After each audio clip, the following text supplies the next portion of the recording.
Explaining newborns. Congratulations. Now that you've come home from the hospital and you're getting ready to adjust to your radically changed life, you may begin to ask yourself some questions. Just who is this little person in my house? What is my baby going to be like? Can she see and hear? What else can she do?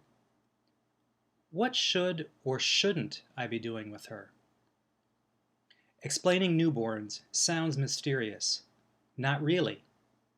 Let's get to know her. How is a baby like a pinball machine? Babies arrive fully loaded. They are born with all the capabilities of a human being. They only need a dozen years of love, care, and feeding to develop into complete people. But not every system works the way an adult's does, or even the way an older infant's does. Take the sensory organs, for example. All 5 of your baby's senses work: sight, hearing, taste, smell, and touch. The problem with newborns is that all 5 senses are working all the time, and the baby cannot filter out any of the sensory data. To explain further, the reason that you're able to pay attention to this video is that you are able to filter out most of the sensory inputs that are coming your way. You don't pay attention to the lights in the room or to extraneous sounds coming from the outside. You're probably also filtering out the scents that are around you and the taste in your mouth. Now imagine that you are forced to pay attention to all of these sensations equally and all the time. If you were, you would be incapacitated. You'd be forced to stop everything and go lie in bed. This is what the world is like for a newborn. Fortunately, newborns are lying down already. This is why most babies prefer low sensory environments. They do well in places where there isn't too much light, noise, and temperature fluctuation. They tend to prefer dim lighting, near silence, and contact with warm human bodies. We can tell that babies prefer these conditions and do well in them because they eat and sleep better than in noisy, light, cold, and hot environments. Because babies are unable to filter out sensory stimulation, they've developed a way to protect themselves from overstimulation. I call it the tilt function. In the era of desktop-based and handheld gaming, fewer and fewer people remember old-school arcade pinball machines, complete with the silver ball plunger, electronic bumpers, and flashing lights. Classic pinball machines all came equipped with a tilt feature, which prevented you from cheating by jiggling the machine to make the ball go where you wanted it to go. If you jiggled the machine, a tilt light came on. The machine went to sleep, and you lost the ball. A baby's tilt function is not so dramatic. In fact, most parents never see it in action. They only find out about it after the fact.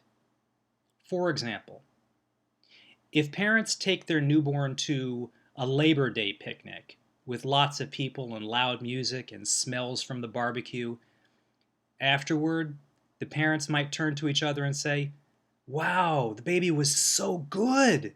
She slept through the entire picnic." Well, of course the baby slept through the entire picnic. She was overstimulated. She responded to all of this stimulation by going tilt and shutting down. In this way, she protected herself from being overwhelmed with all the sensory inputs coming her way. Parents often find out just how overstimulated their baby is when she becomes incredibly fussy later, after the sensory overload. when she has difficulty going to sleep, or even feeding. For this reason, I recommend that parents of newborns avoid overstimulating environments, such as holiday celebrations. Remember that your baby is a fully functional human being with an unfortunate lack of ability to filter sensations. Otherwise, your baby is a real person. Another major difference between a baby and an adult is that a baby is a bundle of infantile reflexes that interfere with her ability to coordinate her actions and to interact with you. You may have heard of some of these reflexes. The startle reflex, the Moro reflex. It looks like the baby is trying to grab hold of the air. The tonic neck posture, also known as the fencer's pose, and so on. If it weren't for all these immature reflexes, your baby would be much better able to move purposefully and to interact with you. There are a lot of things a baby would probably like to do but can't because she's just too uncoordinated. The things she's paying attention to are cues. She needs cues to learn how she's supposed to act in this world. Should I be afraid of this world? Should I cry a lot? Or should I feel reassured and safe in my mother's and father's arms, knowing everything is going to be all right? The way your baby asks questions is by crying. Your baby always cries because she needs something. She could be hungry, she could have a gas bubble or a wet diaper, or she could just want to be held. She needs to get a specific response from you to feel that her needs are being addressed. A baby can tell if you are stressed. She can feel it in your muscle tone. She can smell it in your sweat. And if you're stressed, she is going to be stressed. So how do you avoid giving her the cue that she should be stressed? It's not easy. But try to act as if you're cool, calm, and collected. Pretending can help you be calm, cool, and collected. If your baby senses that you are on top of things and you know what you're doing, she says to herself, "Okay, mom and dad are cool, so I'm cool too." These babies eat better, sleep better, and appear to be happier babies. But you can see how easily the wheel can turn in the other direction. If you feel as if your colicky baby is making you stressed, and in turn your stress is making your colicky baby more colicky, you can see how things can spin out of control. You want to try to stop the wheel and turn it around. Here's how. Take a break. If there is anyone who can come over and take care of the baby, invite that person over. Then leave the house or apartment. You should go for a walk, to the gym, to the salon, to the movies, anything to give you time and space to breathe and to consider how far you've come in such a short time. Find someone to tell you you're doing a great job as a parent. All parents need someone to tell them this. If you don't have anyone in your life to tell you you're doing a great job, tell yourself. Try it. It works. In general, less is more when it comes to babies. Less sound, less light, less stimulation, and, if humanly possible, less stress. Now let's move on to some particulars about your baby. What color do you think her eyes will be? It's a fairly simple question with a not so simple answer. But for me, the question also peels back the cover from a much deeper philosophical question about the baby's nature and the type of person your baby will become. I'll deal with the I question first, though. The person your baby will become, of course, is more than just the color of her eyes. There are two groups of parents who never ask me about eye color: Scandinavians and African Americans. This is because they already know what color their baby's eyes are going to be. For everybody else, it's a toss-up. Eye color, like every other physical trait, is inherited from one's parents. But it's not a simple exercise to figure out what color a child's eyes are going to be. I have seen many blue-eyed children in my practice who have brown-eyed biological parents. Sometimes these children's grandparents have had blue eyes, but sometimes not. Eye color is inherited in what we call a multifactorial way. That is, many factors go into it in addition to the color of the parent's eyes. The question becomes even more complicated because children's eye color tends to change with time.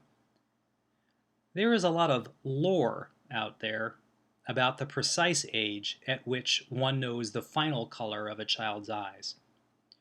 4 months, 6 months, 2 years, 3 years. But the truth is, it depends on the child. Most babies' eyes start out a deep cobalt blue, or what we call baby blue, because the iris, that's the colored part of the eye, is not fully developed, and the pigment cells that give rise to eye color have not fully formed at birth. As a result, eye color changes gradually over months, if not years, again depending on the child. Eye color is a good metaphor for the development of the child in general. We never really know how a child is going to turn out. It's tempting to ask your pediatrician to predict many things about a child. How tall is she going to be? Can we tell how smart she's going to be? What color hair will she have? Will he go bald when he's older? Hair color is sometimes easy or easier to predict. The progression of a child's hair color often follows the pattern of that parent's hair color followed. For example, many parents tell me that they were tow-headed until age 7 when their hair started to turn brown. The same pattern often happens to their children's hair, but sometimes hair color ends up being something of a surprise, like eye color. It's best just to wait and see. Whatever color hair your child grows will be beautiful. The heritability of intelligence is a controversial topic. The human ability to reason, to observe and draw inferences, to make connections, and to draw distinctions, all are attributes that separate us from lower animals. When talking about human development, the general rule is the higher the function, the greater the range of normal. Like eye color, intelligence is multifactorial. That is to say, there are hundreds, possibly thousands of factors that determine a child's intelligence. Many of them are genetic, and many of them are environmental. Determining how much heredity, as opposed to a child's environment, influences intelligence varies depending on how researchers perform their measurements. So, smart parents tend to have smart kids, but it isn't entirely clear if it's the parent's genes that make the child smart, or if it's the intellectually stimulating environments that smart parents provide. In other words, how smart your baby will become may have nothing to do with her parents.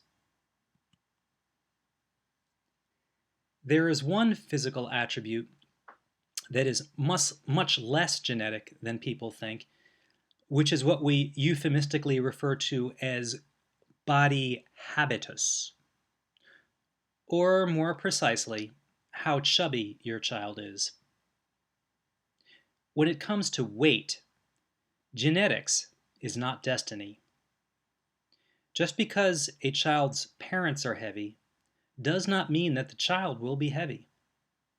To be sure, there are certain genetic factors that influence body weight, such as a tendency to have low thyroid function, to name one. But energy balance, that is, the difference between what a person takes in and what the person expends in terms of calories, is independent of genetics. It's due entirely to diet and exercise. Healthy diet, exercise, and sleep are not characteristics we are born with. They are habits we learn, mostly from our parents. So the size of the person your baby will become is largely up to her, but you set the example. Whatever color your child's eyes end up being, whatever the color of her hair, whatever her ultimate height and weight, and however smart she ends up being, one thing is certain. She will be unlike any human being who has ever lived on Earth. And there have been a lot of humans. I recommend thinking less about what her ultimate attributes will be. Instead, just stand back and marvel at your child's uniqueness. Harvard professor Michael Sandel calls this exercise openness to the unbidden. That is to say, rather than focusing on what you want for intelligence or size and eye color, simply watch in awe as this unique individual takes place. This, of course, does not absolve you from your responsibility of taking care of her and teaching her right from wrong. It means only that regardless of how you try to mold the person your baby will become, you will always fail. At the end of the day, we don't procreate. At best, we co-create. Thank you for watching. Please visit the archives for more videos.